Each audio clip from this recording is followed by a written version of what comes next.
एक क्वेश्चन करेंगे स्टार्ट। आप कीजिए, स्क्रीन पे देख लिया होगा आपने सबने।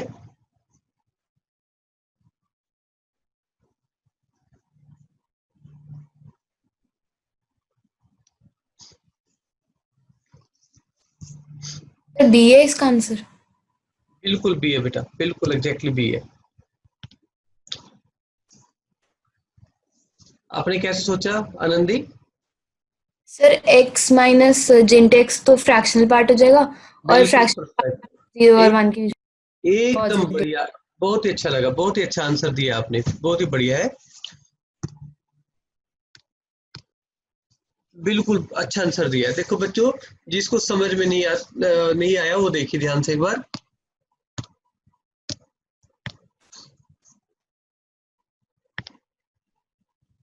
इसमें आप ये देखिए, आपको निकालना क्या है, आपको निकालना है F of G X, F of G x.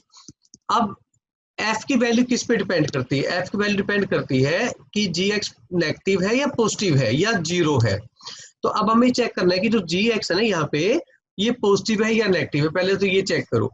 तो अगर हम बात करते हैं जी ऑफ एक्स की, तो जी ऑफ एक्स क्या होगा? 1 प्लस एक्स माइनस जिंट एक्स। अब आप ये देखिए, जो ये रकम है जिंट वाली, तो इसको हम बोलते हैं फ्रैक्शनल पार्ट, और जो फ्रैक्शनल पार्ट है वो हमेशा 0 और 1 के बीच में होता है, ठीक है, इंक्लूडिंग 0। तो फिर ये जो होल थिंग है आपकी, ये ग्रेटर देन 1 हो गई, सही बात है। तो अगर ये ग्रेटर देन 1 हो गई तो फिर क्या होगा? अगर ये ग्रेटर देन 1 है भाई, तो क्या मतलब ना, कौन सा पार्ट है ये, पॉजिटिव वाला?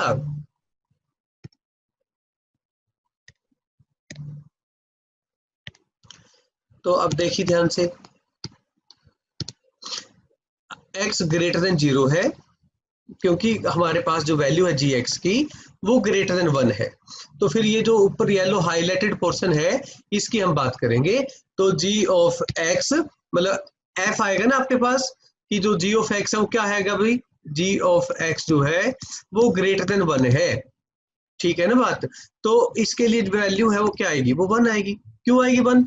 क्योंकि ग्रेटर देन जीरो के लिए, क्योंकि ग्रेटर देन जीरो के लिए जो फंक्शन की वैल्यू है वो 1 है, ठीक है। तो इसलिए B is the option. Clear? तो एक नेक्स्ट क्वेश्चन है, उसको ध्यान से देखिए आप, ठीक है। एक मैं आपको स्क्रिप्ट दिखाता हूँ, आप इसको सोचो पहले अच्छी तरह। इसका मैंने नीचे सोल्यूशन भी लिख दिया है, बट वो नहीं देखना आपने पहले, ठीक है। पहले स्टेटमेंट देखो ध्यान से, मैं रिकॉर्डिंग पॉज कर रहा हूँ, उसके बाद फिर आप 1 मिनट सोचो, then will talk about that. सारे बच्चे देखो, यहाँ पे आपको जो फाइंड करना है वो फॉग और गोफ है बेसिकली एट डिफरेंट पॉइंट्स, सही बात है। तो इनमें से एक ही ऑप्शन सही होगी, ठीक है। तो वो चेक करना पड़ेगा आपको, ठीक है। 1 बाय 1 करके हम चेक कर लेते हैं। तो पहले अब हम कैसे वर्कआउट करें, ये देखिए, पहले हम बात करते हैं बच्चों फॉग की, है ना। एफ ऑफ जी ऑफ -3 जो यहाँ पे हमने किया हुआ है, एफ ऑफ जी ऑफ -3 का मतलब होता है एफ ऑफ जी ऑफ -3। अब ये देखो, जी ऑफ -3, तो जी ऑफ -3 की जो वैल्यू है वो यहाँ पे आएगी, ठीक है। जी ऑफ -3 की जो वैल्यू है वो आ गई 0। तो अब एफ ऑफ 0 पे बात करो, तो 0 के लिए क्या चीज है? तो 0 के लिए जो वैल्यू डिफाइंड है आपकी एफ में, वो ये है, बिकॉज लेस देन 1 के लिए आपका 7x² + x - 8 डिफाइंड है। तो फिर एफ ऑफ 0 क्या होगा? एफ ऑफ 0 जो होगा वो 7 इंटू 0 का स्क्वायर, 7 इंटू 0 का स्क्वायर, फिर प्लस में 0 माइनस में 8, यानी कि जो आंसर आपका -8 आ गया। तो ये जो कैलकुलेशन वो यहाँ पे कर दी है ना, क्लियर? तो अब हमने क्या निकाल दिया भाई? फॉग, एफ ऑफ जी -3। अब बात करते हैं एफ ऑफ जी 9 की, सेकंड बी ऑप्शन के बारे में बात करते हैं कि वो सही है या गलत है। तो पहली ऑप्शन तो आपका आंसर है नहीं है, ठीक है। अब बी ऑप्शन की बात कर लेते हैं हम। तो बी ऑप्शन पे आप चलिए, फोग 9 की बात हो रही है, तो फोग 9 से स्टार्ट करते हैं हम। ये देखो फोग 9, तो फोग 9, अब इसमें जो यूज हो रहा है वो जी ऑफ 9 यूज हो रहा है, जी ऑफ 9 यूज हो रहा है बच्चों। तो 9 के लिए हम क्या बात करेंगे? अब हम देखो जी 9, तो 9 कहाँ पे डिफाइंड है? जो 9 है वो कब डिफाइंड होता है? वो यहाँ पे डिफाइंड होगा ग्रेटर देन 2 के लिए, क्योंकि 9 ग्रेटर देन 2 होता है ना, तो इसलिए उसके लिए वर्कआउट करो आप। तो g ऑफ 9 क्या होगा, यहाँ पे 9 पुट करो, ये बनेगा 81 प्लस में 4, ठीक है। तो ये बन गया आपके पास g ऑफ 9 85, f ऑफ 85। तो उसके बाद अब ये 85 के लिए अब ये वाला कंसेप्ट ये कहाँ से आया, जो वैल्यू हम यूज कर रहे हैं, ये जो वैल्यू है ये हम कहाँ से यूज कर रहे हैं वो देखना ध्यान से। तो 85 कहाँ पे यूज होगा, ये देखिए यहाँ पे यूज होगा f के लिए 8x प्लस 3। तो हमने क्या किया, 8 इंटू एक्स की वैल्यू प्लस में 3 कर दी, ठीक है, हमने यहाँ पे वैल्यू यूज कर दी हमने, ठीक है भाई, x की वैल्यू 85 पुट कर दी, तो आपका जो फुल एंड फाइनल आंसर है वो आया 683। तो क्या ये ऑप्शन मैच हो रही है, बिल्कुल मैच हो रही है। तो अब दो बातें हैं, अगर ये सिंगल करेक्ट आंसर है, अगर ये सिंगल करेक्ट आंसर है फिर तो आपको आगे कुछ करने की जरूरत नहीं है। अगर आपके पास ये जेई एडवांस में आ जाए और आपको मल्टीपल करेक्ट आंसर की बात करें तो फिर आपको सी ऑप्शन और डी ऑप्शन भी चेक करनी पड़ेगी। इस पर्टिकुलर क्वेश्चन में हमने थर्ड ऑप्शन और डी ऑप्शन चारों ऑप्शन 1 बाय 1 करके हमने वेरीफाई की है, तो हमारा बी ऑप्शन ही जो है वैलिड है। मेरी बात समझाई?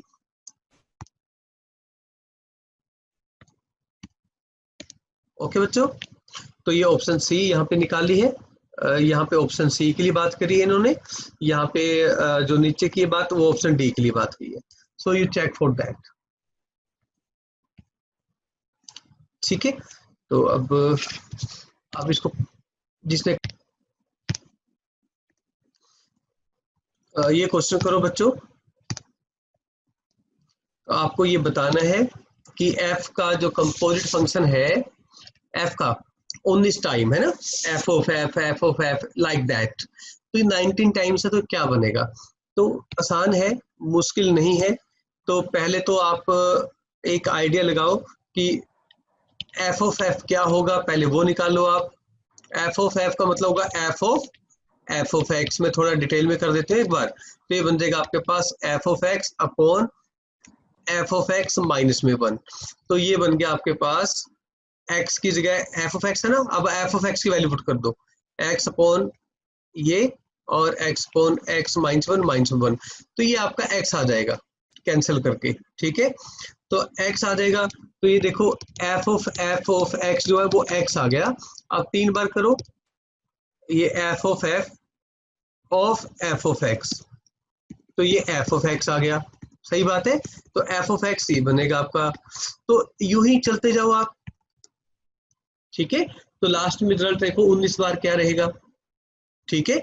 अब ये 19 बार का मैं क्यों कह रहा हूँ, अब ये ओड फंक्शन देखो, यानी कि अगर सिंगल f था तो x अपॉन x माइनस 1, अगर f क्यूब की बात करें हम 3 बार हो गया ना f, यहाँ पे देखो ये ट्रिपल टाइम्स हो गया, तो ये बन गया आपके पास x अपॉन x माइनस 1, यानी कि जो f4 है वो भी x बनेगा, यानी कि f5 जो है वो आपको x अपॉन x माइनस में 1 बनेगा। तो सिमिलरली अगर हम बात करते हैं ना f19 की, तो बच्चों वो x माइनस x1 बनेगा, यानी कि खुद f के इक्वल आ जाएगा आपका, ठीक है। बात समझाई? क्योंकि एक दूसरे के इनवर्स है, f जो है वो इनवर्स ऑफ इट सेल्फ है, आप चेक कर सकते हो। तो इसको करने का एक तरीका और होता है कि अगर हम बात करते हैं, अगर हम बात करें इस क्वेश्चन में कि जो f है वो 19 बार है, ठीक है ना, f is inverse of it self, तो ये f और f, तो बच्चों ये जो 19 टाइम्स था, तो अगर मैं इनकी बात करूंगा तो ऐसे कितने पेयर्स बन जाएंगे, ये जो आपके पास 18 जो f है, ये देखो ये 18 टाइम्स रहेगा ना, 18 टाइम्स, 18 टाइम्स का मतलब 9 पेयर बन गया। तो ये जो पेयर है ये बन जाएगा आइडेंटिटी, तो यानी कि 9 टाइम्स आइडेंटिटी, ये 9 टाइम्स रह गया और एक रह गया f। तो आइडेंटिटी चाहे जितनी बार मर्जी हो तो आइडेंटिटी ही रहता है, एक f रह गया और सीधा रह गया f, और f की वैल्यू थी x अपॉन x माइनस 1। ये आपका सेकंड मेथड है करने का, ठीक है। तो आप जो मन करे वो यूज कर सकते हैं। आई थिंक सबको समझ आ गया है, ठीक है ना। एक बार फिर क्वेश्चन देख सकते हो आप, ओके। तो नेक्स्ट क्वेश्चन जो है देखिए, ये देखो इसको, इसका भी सोल्यूशन बाद में देखना, पहले आप इसको खुद करो। हाइड कर दिया सोल्यूशन। अब आप ये देखिए बच्चों, मैं रिकॉर्डिंग पॉज कर रहा हूँ,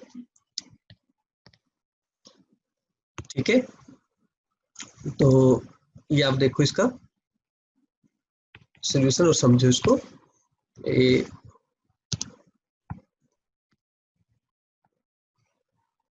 ये देखो बच्चों, थोड़ा बड़ा कर दे।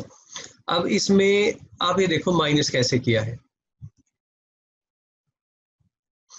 मैंने अभी आपको बताया था कि हमने इसको क्रॉस में ऐसे सब्ट्रैक्ट करना है, ठीक है ना बात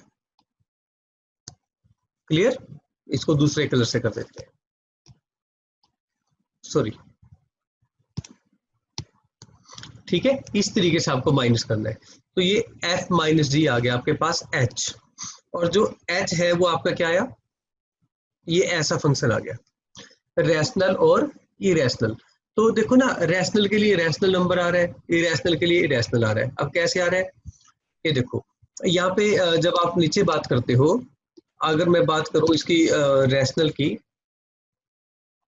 कि मैं कहता हूं x इज रैशनल, तो आप ये देखो ना बच्चों, माइनस एक्स जो वो भी क्या होगा, रैशनल होगा। मेरी बात समझाई।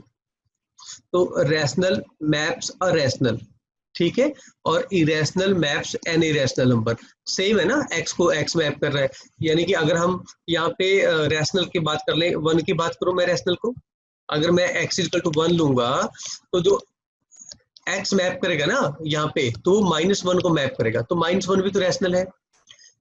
मेरी बात समझाई। For every x -x is unique, मतलब अगर मैं x की वैल्यू 1 लिखूंगा तो -1 जो है वो यूनिक होगा y की तरफ ना, ठीक है। तो एक वैल्यू एक को ही मैप कर रहा है। सिमिलरली इरेशनल नंबर के लिए भी सेम कंसेप्ट होल्ड करेगा। मेरी बात समझाई। तो इसलिए ये 1 1 है, और सेम डोमेन है, इसकी जो रेंज है ना वो अपनी कोडोमेन के इक्वल भी आ रही है, ठीक है। तो इसलिए हमारे पास कोडमेन के लिए अगर हम बात करें, ऑन की बात कर लेते हैं, कि अगर हम यहाँ पे बात करते हैं कि फॉर एवरी इरेशनल है ना, for every irrational there exist rational. ये देखो, अगर -x मैं कहता हूँ y के इक्वल है, तो x इक्वल टू -y भी तो होगा। अब आप समझो ना, इफ y एग्जिस्ट है ना, if y exist, if y exist in rationals, ठीक है ना, तो -y भी तो एग्जिस्ट करेगा इन रैशनल्स, और -y क्या था, x था इन रैशनल। तो इस तरीके से आप similarly we can work for irrational number. तो ये दोनों ही कंडीशन होल्ड कर गया यहाँ पे, ऑन टू का भी और 1 1 का भी, ठीक है। तो इस तरीके से ये प्रॉब्लम सोल्व हो जाती है।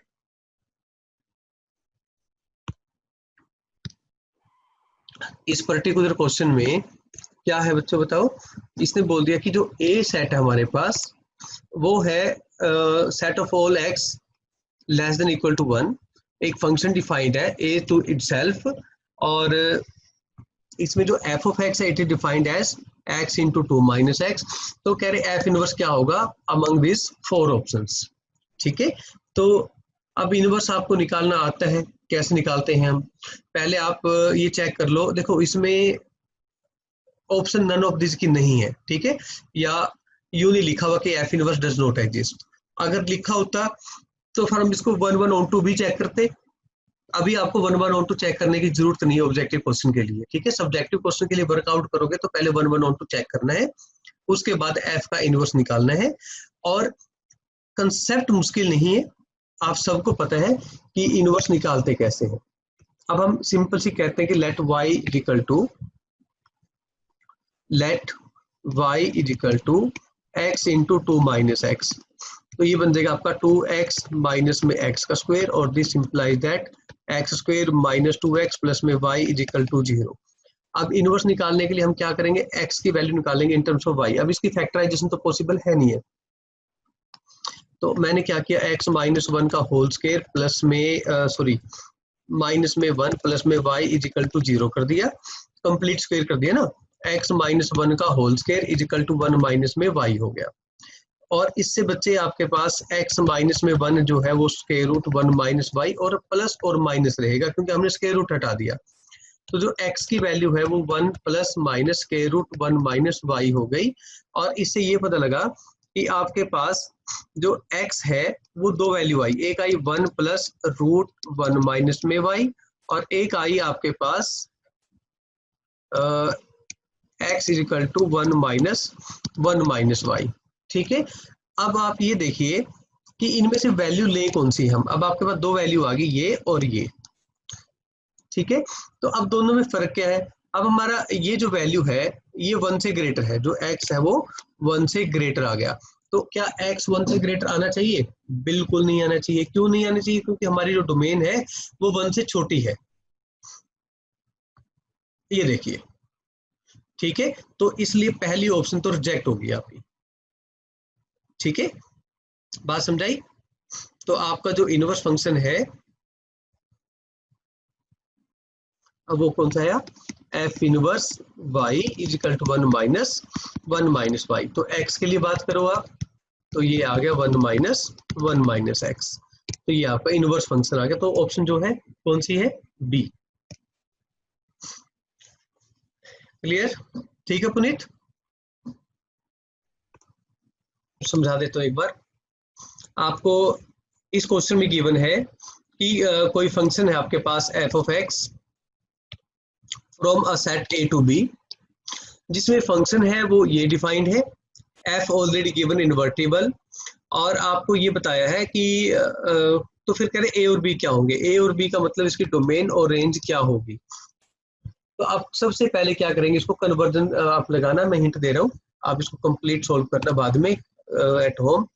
इसमें आप जो ये रकम है ना √3 sine x plus 1 cos x plus 4, तो पहले आप इसको बच्चों 2 से डिवाइड कर दो, है ना, और 2 से ही मल्टीप्लाई कर दो। अब ये आपके पास जो सिस्टम बना, ये क्या बनता है यहाँ पे, ये बना किस तरीके से करते हो आप इसको, साइन में या कोस में कन्वर्ट करोगे तो साइन में ही कर देते हैं। तो फिर जो ये बना कोस √3/2 कितना बनता है, कोस 30 बनता है। तो कोस 30 sine x plus sign 30 degree. तब 30 डिग्री जो है लिखना अच्छा नहीं लगता, इसको π/3 कर देते हैं। ठीक है, इसको π/6 कर देते हैं, सॉरी।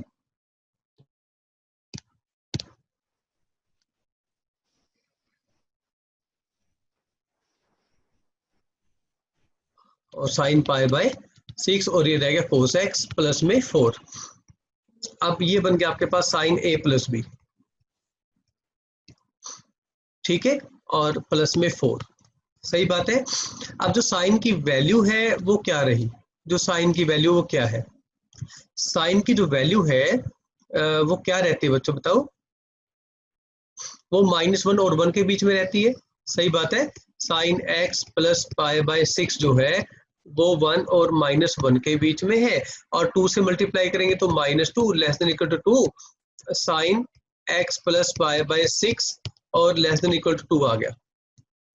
ठीक है, अब इसमें क्या करो आप, प्लस में 4 ऐड कर दो, तो 2 साइन एक्स प्लस π/6 प्लस में 4 लेस देन इक्वल टू 2 + 4। तो ये वैल्यू तो बेटा 2, और ये पूरा फंक्शन एफ ऑफ एक्स बन गया, और ये बन गया 6। तो बी तो आपका 2 to 6 आ गया। अब 2 to 6 तो 3 ऑप्शन है ना आपके पास, ए मतलब पहली ऑप्शन, थर्ड और लास्ट। अब रह गया ए सेट के बारे में। अब ये देखो साइन का ग्राफ आप बना के देखो। अब मैं अगर सिंपली साइन की बात करता हूँ तो साइन 1 कब किसके बीच में होता है, जो साइन है आपका वो 1 और कब कब होता है। अगर हम साइन की बात करते हैं, पीरियोडिक है ना बच्चों, ठीक है, ये ऐसे होता है। ठीक है, अगर हम इसकी अभी बात करते हैं फॉर डोमेन, सेट बी आपका निकल गया है। तो सेट बी में आपकी जो रेंज है वो 2 to 6 है, और 2 to 6 जो है 3 ऑप्शंस में है, इसलिए आपको पहले डोमेन फाइंड करनी पड़ेगी साथ में, तभी ए की वैल्यू का पता लगेगा। ठीक है, तो अब ये देखो हमें फंक्शन ऑलरेडी इन्वर्टिबल गिवन है। अब इन्वर्टिबल गिवन का मतलब है कि वो 1 1 on 2 जो है वो कंडीशन फॉलो करेगा। अगर मैं यहाँ से एरो लगा के चलता हूँ, ठीक है, देखो अब ये देखिए, मेरी बात समझाई? तो 1 1 ऑन 2 यानी कि अगर हम रीजन की बात करते हैं कि इस फंक्शन में ये देखो इस पॉइंट से पहले यानी कि पाई बाय 2 से पहले और यहाँ पे जो पॉइंट है माइनस पाई बाय 2, ठीक, या फिर इसके बाद फिर यहाँ पे 3 पाई बाय 2 तक अगर हम यू ऐसे चलते जाएंगे तो इसके बीच में मतलब आपके पास जो फंक्शन 1 1 कब कब हो सकता है ना, पॉसिबिलिटी है कि 1 1 कब कब होगा। ये होगा जब x आपका माइनस पाई बाय 2 से लेके पाई बाय 2 तक हो, या फिर उसके बाद पाई बाय 2 से स्टार्ट करके 3 पाई बाय 2 तक हो, एटसेट्रा। बट जब मैं ऑप्शन देख रहा हूँ तो सेकंड वाली कंडीशन और उसके बाद की जो कंडीशन है वो फुलफिल्ड नहीं हो रही, ठीक है। तो only first condition can be taken, only first condition can be taken, क्योंकि हमारी कोई भी वैल्यू जो है 3 पाई बाय 2 150 तक नहीं गई हुई किसी में भी, देखो आप, ठीक है। एक बी ऑप्शन के अंदर है बट वहां पे हमारी जो रेंज है वो वैलिड नहीं है, तो इसलिए उसको छोड़ दिया। मेरी बात समझाई? तो option first, third and fourth उसमें हमने क्या किया, उसमें देखा कि कोई भी वैल्यू जो हमारी 90 से ज्यादा है नहीं है, इसलिए फिर मैंने क्या किया, जो ये पाई बाय 2 3 पाई बाय 2 तक रेंज है उसको छोड़ दिया, ठीक है। तो अब आप इसमें बात करेंगे 1 1 के लिए। अब हमारे जो साइन है, साइन किस में, साइन पे क्या आपके पास वहां पे जो our sine now involve with sine X now involve with sine x plus pi by 6, मतलब उसमें अब एक्स नहीं है, ठीक है, एक्स प्लस पाई बाय 6 है। तो ये जो वैल्यू है आपकी, ठीक है ना, देयरफॉर जो x पाई बाय 6 है वो आपका पाई बाय 2 और माइनस पाई बाय 2 के बीच में होना चाहिए, ठीक है ना, बिकॉज ऑफ दिस कंडीशन। क्योंकि ये तो x के लिए थी ना बच्चों, बट वो तब थी जब साइन के साथ x होता है, अब साइन के साथ x नहीं है, वहां पे x प्लस पाई बाय 6 है, ठीक है, बात समझाई? तो फिर यहाँ से आप x की वैल्यू आप निकालो, ये बन गया pi by 2 minus pi by 6 और माइनस पाई बाय 6 और माइनस पाई बाय 2। तो अभी आप इसका एलसीएम ले लीजिए, ये बन गया 6 और ये बनेगा 3 पाई माइनस में पाई, यहाँ पे x less than equal to LCM 6 आ गया, तो माइनस पाई और माइनस 3 पाई। तो आपके पास आंसर आया माइनस 4 पाई अपॉन में 6 less than equal to x less than equal to 2 pi by 6। तो अब आप 2 से तो डिवाइड कर ही सकते हो, तो 2 2 जा 4, ठीक है, पाई बाय 3। तो आपकी जो डोमेन है वो माइनस 2 पाई बाय 3 से लेके और पाई बाय 3 तक है, तो ये आपका ए सेट आ गया, ठीक है जी। तो ये आपका रिजल्ट आ गया।